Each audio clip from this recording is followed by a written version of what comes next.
So hey aspirants, welcome back to our channel again. So आज हम लोग बात करने वाले हैं 12th ऑफ अगस्त 2022 के कुछ करंट अफेयर क्वेश्चंस के ऊपर। So let's get start with the first question and the first question is who launch it second generation ethanol plant in Haryana Panipat. So right answer of first is D which is prime minister Narendra Modi. Okay, जी जी लगाना जरूरी होता है, ठीक है।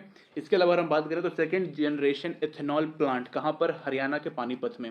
Basically इसको आप लोग 2G एथेनॉल प्लांट भी कह सकते हो। 900 करोड़ रुपीस की लागत से ये बना है। इसके कारण लाइक जितना भी लाइक जो बायोफ्यूल जो है इसका प्रोडक्शन यहाँ पे बढ़ जाएगा। साथ ही में जो अलग अलग जो लाइक पोल्यूशन क्रिएट हो जाता है लाइक जलाने वगैरह से, या फिर जो भी फॉसिल फ्यूल है उसको यहाँ पे मतलब डिपेंडेंसी यहाँ पे खत्म करने के लिए बोला गया। ओके, एक्सेप्ट दैट यहाँ पे नॉन फॉसिल फ्यूल जितने भी ऑल्टरनेटिव्स हैं उसको लाइक पावर के जितने भी ऑल्टरनेटिव्स हैं उसको यहाँ पे प्रमोट करने के लिए बोला गया है। एंड यहाँ पे जो फार्मर्स हैं उनको भी काफ़ी सारे यहाँ पे बेनिफिट मिलने वाला है। वाई, बिकॉज जो बायोफ्यूल होता है वो मतलब वेस्ट या फिर बहुत ही मतलब ऑर्गेनिक वेस्ट से बनता है। नॉर्मल उसको में प्लास्टिक वगैरह नहीं डाल सकते। काफ़ी मतलब जैसे हाउस वेस्ट, किचन वेस्ट हो गया, उन सब चीज़ों से ये बनता है। ओके, काफ़ी अच्छी बात है। यहाँ पे जब ये प्लांट लग जाएगा तो यहाँ पे अराउंड क्रिएट सॉरी यहाँ पे जो जॉब्स है वो भी काफ़ी सारी क्रिएट हो जाएंगी। न्यू यहाँ पे अपॉर्चुनिटीज़ भी मतलब बनेंगी। और साथ ही में जो पॉल्यूशन का जो मेन प्रॉब्लम है दिल्ली और हरियाणा के आसपास का या फिर पूरा एनसीआर रीजन जो है वो भी यहाँ पे क्लीन रहेगा और काफ़ी मतलब वहाँ पे इफेक्ट बढ़ेगा। ओके, और इथेनॉल से जो क्या है ना कि इथेनॉल खुद पॉल्यूशन नहीं करता है। और अगर हम इसको इथेनॉल को अगर हम पेट्रोल के साथ ब्लेंड कर देते हैं, पेट्रोल प्लस इथेनॉल, तो यहाँ पर भी जो पॉल्यूशन क्रिएट होता है वो काफ़ी कम होता है, प्राइस भी इसका कम हो जाता है। ओके, तो ये काफ़ी एक मतलब बहुत ही बेहतरीन चीज़ है। ओके, हर स्टेट में लगाना चाहिए एज ए मतलब दो plant almost as a recommended from me. Okay, next question is which company become the first global big tech company to join the open network for digital commerce? So right answer of second is it's C, which is Microsoft. Okay, तो Microsoft जो है वो digital commerce यानी कि हम इसको e commerce भी यहाँ पे बोल सकते हैं, इसको यहाँ पे इसने ज्वाइन किया। ओके, इसके थ्रू जितना भी बाइंग और सेलिंग का जो काम है वो काफ़ी अच्छे तरीके से हो जाएगा with the help of good services, मतलब एक्स्ट्रा सर्विसेज यहाँ पे दी जाएंगी। साथ में transfer of fund plus data ये भी काफ़ी अच्छे तरीके से होगा। और यहाँ पे काफ़ी ही एक बेस्ट प्राइस में यहाँ पे हर चीज़ जितनी भी रिटेल की चीज़ें मिलेंगी बेस्ट प्राइस भी यहाँ पे दिया जाएगा। ओके, साथ ही में यहाँ पे माइक्रोसॉफ्ट ने कहा कि भाई हम इंडिया के स्पेशली इंडियन कंज्यूमर्स के लिए एक शॉपिंग एप्लीकेशंस भी बनाएंगे जिसके तहत वहाँ पे उनको हर चीज़ मिल जाएगा as I told you in best price. Okay, और हर चीज़ के लिए जितने भी रिटेलर सेलर होंगे उन सबको यहाँ पे। ओके, साथ ही में उन्होंने यहाँ पे बोला गया है इनके हेड के द्वारा कि इंडिया के पास, इंडिया की जो मार्केट है, इंडिया की जो मार्केट है उसके पास एक काफ़ी मतलब पोटेंशियल है, जिस मतलब उसमें वो डिजिटल मार्केट में काफ़ी मतलब ग्रोथ कर सकता है इंडिया, बिकॉज कंज्यूमर बहुत सारे हैं इसकी वजह से। ओके, और काफ़ी अच्छे तरीके से हम लोग करते भी हैं। इवन अगर हम बात करें तो माइक्रोसॉफ्ट जो है वो यहाँ पे वर्ल्ड सेकेंड लार्जेस्ट टेक्नोलॉजी है, एक पूरा टेक्नोलॉजी ग्रुप है और उसने यहाँ पे इनिशिएटिव लिया। इसके अलावा बहुत सारी अलग अलग कंपनीज जो हैं वो इसमें आके ऑलरेडी टाई अप कर चुकी है। जैसे जैसे का सबसे बड़ा नाम मैं लूँ यहाँ पर तो पेटीएम आ जाता है। इसके अलावा कई सारे बैंक्स हैं जिसमें सबसे बड़ा एसबीआई भी है, वो भी इसमें आ चुका है, जो कि काफ़ी अच्छी बात है। एचडीएफसी, आईसीआईसी, एक्सिस बैंक, ये सब यहाँ पे आए हुए। ओके, मेनली इसको अभी दिल्ली, बैंगलोर, भोपाल, शिलोंग और तमिलनाडु के कुछ शहर में अभी किया गया। ओके, जो कि ठीक ठाक है, पहले ट्रायल बेसिस पे होगा, उसके बाद फिर ऑल ओवर इंडिया में इसको पहुंचा दिया जाएगा। Okay, so next question is who has approved the appointment of Pramod Kumar as a Chief Financial Officer from 8th August 2022? So right answer of third is it's D, which is power grid corporation of India limited. Okay, तो यहाँ पे इनको मिल चुका है। ये basically जो हमारे chief financial officer यहाँ पे बन गए हैं, कौन, प्रमोद कुमार। इससे पहले प्रमोद कुमार जो हैं वो इसी कंपनी में एज अ एग्जीक्यूटिव डायरेक्टर काम करते थे फॉर फाइनेंस। ओके, और अभी इनको बना दिया गया इसके अंदर इस चीफ फाइनेंशियल ऑफिसर, मतलब कि सेम डिपार्टमेंट मिला है, बस इनमें प्रमोशन किया गया। ओके, एक्सेप्ट दैट ये जो है ये एक पीएसयू है, power grid corporation of India जो है वो एक पीएसयू है, पावर जनरेट करता है। एक्सेप्ट दैट 1989 में यहाँ पे आया है, गुरुग्राम में इसका हेडक्वार्टर है, हरियाणा। ओके, तो कुछ एडिशनल इन्फॉर्मेशन यहाँ पे ज़रूरी होता है हर चीज़ के ऊपर। बाकी यहाँ पे जितने भी अलग अलग चीज़ें हैं इनके बारे में या तो आप जानते होगे या फिर आप जान जाइएगा। Okay, so next question is which country has declared its 200-year-old iconic green open space Pendang as 75th national monument as the country? So right answer of fourth is B, which is Singapore. Okay, तो Singapore यहाँ पे right answer है, यहाँ पे किया गया Singapore में। Okay, साथ ही में 9th ऑफ अगस्त को किया गया था और उस 9th ऑफ अगस्त को यहाँ पे नेशनल डे होता है किसका, सिंगापुर का। तो ये एक इंपॉर्टेंट यहाँ पे क्वेश्चन हो जाता है। साथ में ये इंडिया से क्यों इतना important, like why we are even, मतलब हम इसको क्यों ही पढ़ रहे हैं, क्योंकि नेताजी सुभाष चंद्र बोस जो थे यहीं पर इसी पर्टिकुलर जो हमारा दिया हुआ ये आइकॉनिक जो भी स्टैचू है, इसी के नीचे यहाँ पे उन्होंने एक नारा दिया था जिसको बोलते हैं दिल्ली चलो। दिल्ली चलो का जो नारा है यहीं पे मिला था कब? 1943 में। ओके, ये भी इसीलिए काफ़ी मतलब इंपॉर्टेंट हो जाता है इंडिया के परस्पेक्टिव से। साथ ही में यहाँ पे सितंबर 12 1945 की अगर हम बात करें तो जापानीज जब यहाँ पे लाइक सरेंडर किए थे वर्ल्ड वॉर 2 में हारने के बाद, तो भी इस पर्टिकुलर मोमेंट का काफ़ी मतलब रिमेंबर याद किया जाता है और इसको इस पर्टिकुलर चीज़ को यहाँ पे बचाने की बात की जा रही है। लाइक यहाँ पे प्रोटेक्शन एंड प्रिजर्व दोनों ही किया जाएगा। बाय बिकॉज 200 ईयर्स ओल्ड है तो डेफिनेटली कुछ ना कुछ खराब होगा और मतलब डिके होगा, तो उसको बचाने के लिए किया जा रहा है और बहुत ही मतलब हाईएस्ट सिक्योरिटी यहाँ पे इसको प्रोवाइड किया जाएगा। ओके, तो और वैसे भी नेशनल मॉन्यूमेंट है तो डेफिनेटली भाई मतलब काफ़ी इसकी देखभाल और हिफाजत की जाएगी। ओके, दिल्ली चलो नारा काफ़ी इंपॉर्टेंट है, एक बार मैं फिर से बोलता हूँ 1943 में नेताजी सुभाष चंद्र बोस जी ने इसको लागू किया था। ओके, और बोला था कि भाई दिल्ली चलो आक्रमण करेंगे अंग्रेजों पर। Next question is New Delhi International Arbitration Center has been renamed as. So right answer of fifth is it's D, which is India International Arbitration Center. Okay, India चाहता है कि भाई हम जो हैं हर चीज़ में हब बन जाए। यहाँ पर ये भी चाहता है इंडिया कि हम लोग मेजर आर्बिट्रेशन हब बने। और आर्बिट्रेशन सेंटर मतलब सीधा होता है कि वो कुछ ऐसे केसेस जो जुडिशियल कोर्ट में ना सॉल्व होकर किसी बाहर एक अलग ऑर्गेनाइजेशन के अंडर वो सॉल्व हो जाए, तो उसको हम लोग आर्बिट्रेशन बोलते हैं। कि लाइक वो किसी भी जुडिशरी के मामले में मतलब कोई भी उसको कोर्ट जाने की जरूरत ना पड़े, वो नॉर्मल बाहर जो कोई भी डिस्प्यूट है वो सेटल आउट हो जाए। ओके, आर्बिट्रेशन उसी को बोलते हैं। तो यहीं पे किया गया। साथ ही में यहाँ पे बोला गया कि भाई जितने भी सॉल्व जो मतलब जितने भी पेंडिंग केसेस हैं उनको यहाँ पे ठीक तरीके से किया जाएगा। यहाँ पे अराउंड 5 करोड़ पेंडिंग केसेस पड़े हुए हैं और उनको भी सॉल्व करने के लिए बोला गया काफ़ी रैपिड वे में। लॉ मिनिस्टर किरण रिजिजू का नाम याद रखिएगा, काफ़ी रिलेटेड है इससे। एंड अगर हम बात करें तो यहाँ पे ना सिर्फ इंटरनेशनल बल्कि यहाँ पे डोमेस्टिक आर्बिट्रेशन जितने भी होंगे केसेस उसको भी यहाँ पे सॉल्व किया जाएगा। ओके, इसका नया नाम क्या है? India International Arbitration Centre. Question important है। Okay, so next question is India's first underwater metro will be launched in which city? So right answer of sixth is it's A, which is Kolkata. Okay, Kolkata याद रखिएगा। यहाँ पे एक हुगली नदी है, HOOGHLY। Okay, Hooghly river है। Hooghly river के नीचे ही ये पर्टिकुलरली यहाँ पे टनल जो है बनाया जाएगा, ट्विन टनल, एक जाने के लिए और एक आने के लिए। ओके, याद रखिएगा इस चीज़ को। तीन बन गया ना? हाँ, एक आने के लिए और एक जाने के लिए। ओके, एक्सेप्ट दैट 500 मीटर्स का ये पूरा टनल यहाँ पर रहेगा, लेकिन ये 8 लग रहा है वो 5 मीटर। ओके, 8600 करोड़ रुपीस लगने वाले हैं इसमें। और इसको कौन बनाएगा, मतलब किसके अंडर रहेगा ये? तो ये Kolkata metro rail corporation under east west corridor. आपसे ईस्ट वेस्ट कॉरिडोर यहाँ पे पूछने के ज़्यादा चांसेस हैं। साथ ही में Kolkata metro railway corporation, rail corporation भी पूछा जा सकता है। और ये कब से यहाँ पे ऑपरेशन मतलब कब से काम करना शुरू कर देगा? मार्च 2000 डेफिनेटली 23 में ही आएगा। ओके, तब से ये शुरू हो सकता है। ओके, साथ ही में यहाँ पे एक क्वेश्चन और बनता है कि इन ऑल ओवर इंडिया में सबसे डीपेस्ट मेट्रो स्टेशन कौन सा है? ओके, तो हावड़ा का यहाँ पे सबसे मतलब कि जो मेट्रो स्टेशन है वो सबसे डीपेस्ट है, 33 मीटर। ओके, याद ये तो भाई पूरा अंडर वाटर ही हो गया, तो ये तो फर्स्ट अंडर वाटर है। लेकिन जो सबसे मतलब गहराई में कौन है, तो वो हावड़ा आता है। इसके बाद फिर दिल्ली में एक है, उसका नाम मुझे याद नहीं है, आप लोग सर्च कर सकते हो। मेन वो पहला ही पूछता है। Okay, next question is when the world lion day observed globally on every year? So answer of seventh is it's C, which is 10th of August. Okay, 10th of August को हम लोग world lion day बनाते हैं, यानी कि सीधा बात करें तो king of the jungle. Okay, इसकी हम लोग मतलब सेलिब्रेट करते हैं। डेफिनेटली भाई काफ़ी एक इंपॉर्टेंट एनिमल है ये। राष्ट्रीय पशु नहीं है तो क्या हुआ भाई, ये भी एक इकोसिस्टम का पार्ट है, बायोडाइवर्सिटी का पार्ट है। ओके, तो बेसिकली हमारे यहाँ पे एशियाटिक लायन है और इसकी संख्या यहाँ पे अराउंड 674, हाँ 674 यहाँ पे दिया हुआ है, जो कि काफ़ी ज़्यादा नहीं है, बहुत कम है। और अगर हम बात करें 2013 से हम लोग इस पर्टिकुलर डे को यहाँ पे ऑब्जर्व या फिर सेलिब्रेट दोनों कह सकते हैं। सेलिब्रेट हम लोग तब करेंगे जब ये काफ़ी अच्छे खासे नंबर में रहेंगे।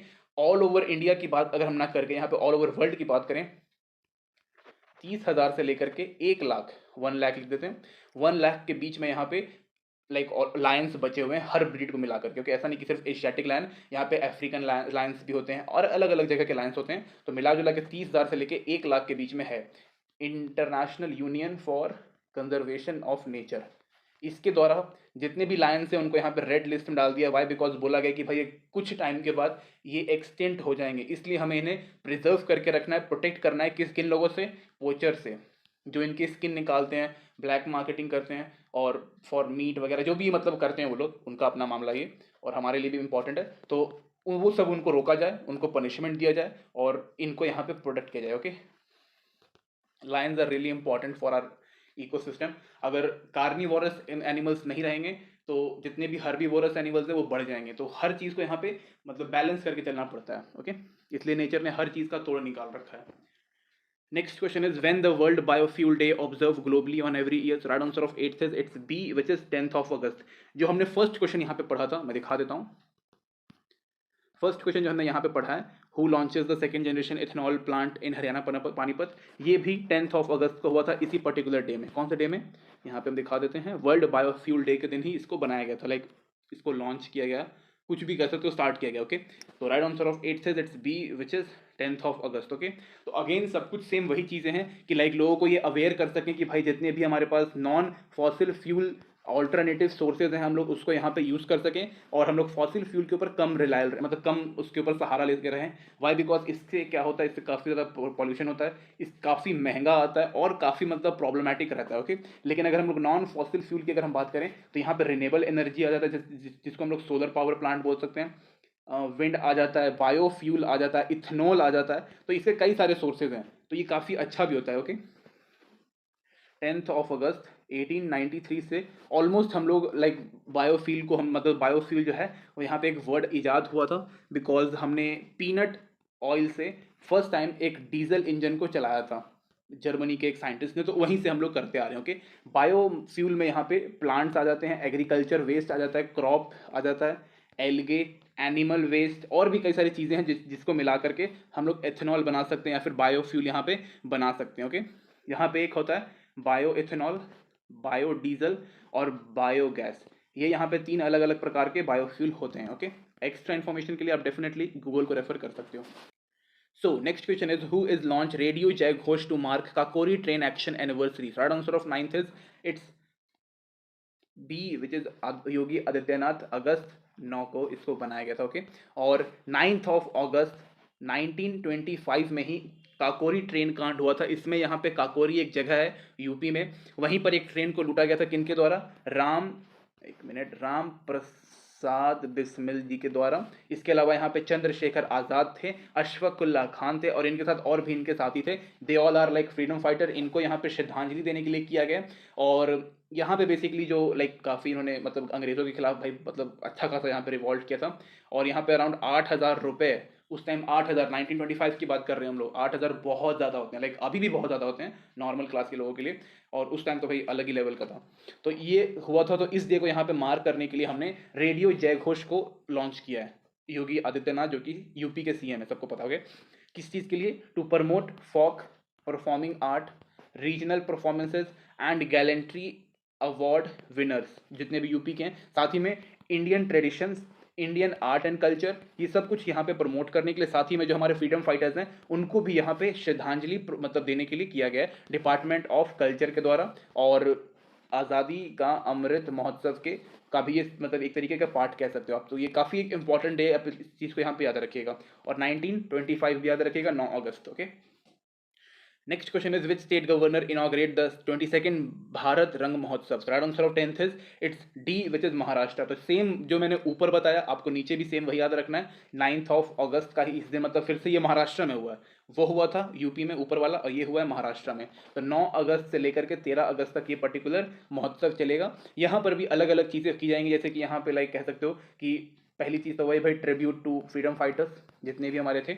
इसके अलावा यहाँ पे जो अगर हम बात करें महाराष्ट्र के गवर्नर कौन है, तो इट्स श्री भगत सिंह कोश्यार। ओके, इनका भी नाम आप याद रख सकते हैं। यही सब किया गया था और काफ़ी इंपॉर्टेंट है। ओके, और मुंबई में किया गया था ये चीज़, महाराष्ट्र के मुंबई में।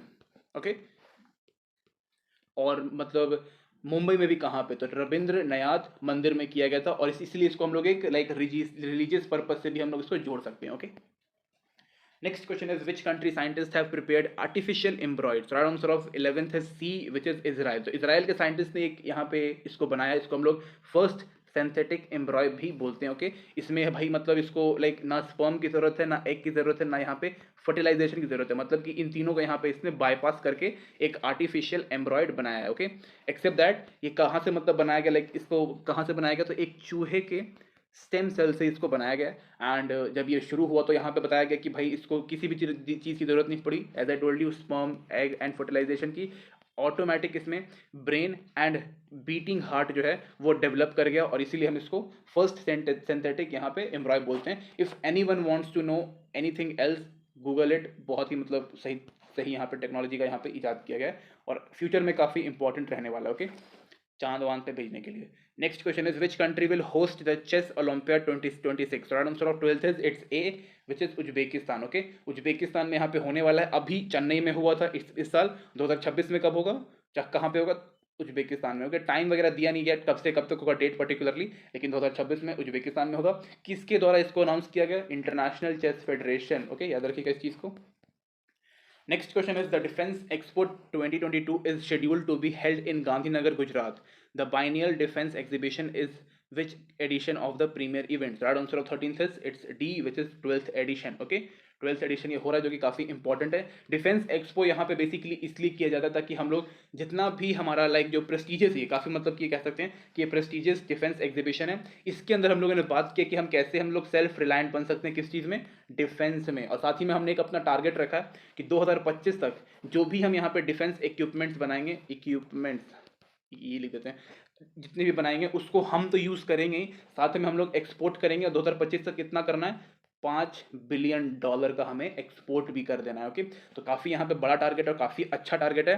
कब से कब तक, लाइक ये अक्टूबर 18 से लेके 22 तक के बीच में होगा, लेकिन ये शेड्यूल्ड था मार्च 10 से लेके 14 तक के बीच में. ओके, बट जस्ट बिकॉज यहाँ पे रशिया यूक्रेन का यहाँ पे लाइक प्रॉब्लम हो गया, उसकी वजह से साथ ही में कुछ कंट्रीज कह रहे थे कि भाई हमारे पास लॉजिस्टिक का प्रॉब्लम है, तो वो भी यहाँ पे दिक्कत आ गया. ओके, तो उसके कारण थोड़ा सा यहाँ पे प्रॉब्लम हुआ. साथ ही में इंडिया ने यहाँ पे बोला that we want to become a defence manufacturing hub.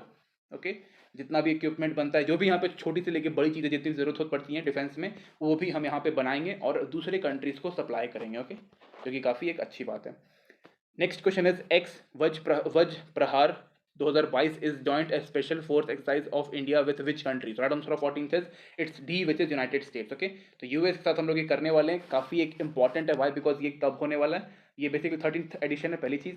उसके अलावा अगर हम बात करें तो ये हिमाचल प्रदेश में होगा, यानी कि चाइना के एकदम बगल में. वाई, बिकॉज चाइना जो है वो ताइवान के ऊपर अपनी मतलब दिखा रहा है, तो उसको यहाँ पे टैकल करने के लिए यूएस भी कुछ यहाँ पे करेगा, मतलब करेगा इन द सेंस कि यहाँ पे एक्सरसाइज करेगा इंडिया के साथ अपनी पावर को शो करने के लिए.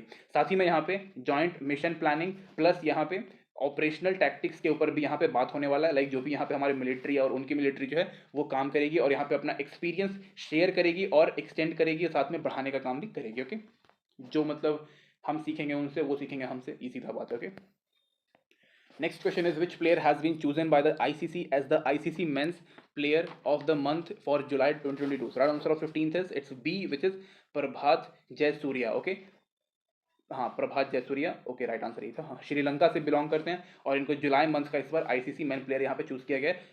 हर महीने होता है. ओके, तो आपको मंथली यहाँ पे याद रखना है, यहाँ पे कोई दिक्कत नहीं है. नेक्स्ट क्वेश्चन इज सेम, ये वुमेन्स के ऊपर है लेकिन मैं पूरा पढ़ देता हूँ. Which player has been name as the ICC women player of the month for July 2022. Right answer of 16th is it's D which is Emma Lamb. Okay, नाम तो मतलब बहुत राइमिंग टाइप का है.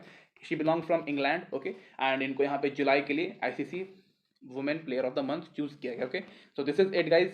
आपको पीडीएफ जो है वो टेलीग्राम चैनल पे मिल जाएगा, टेलीग्राम चैनल का लिंक नीचे मिल जाएगा. और make sure subscribe, like dislike आपके ऊपर है, ये टोटल आपके ऊपर है, और शेयर भी आपके ऊपर है. आपको करना तो आप कर सकते हो, otherwise it's okay. Okay, thank you guys.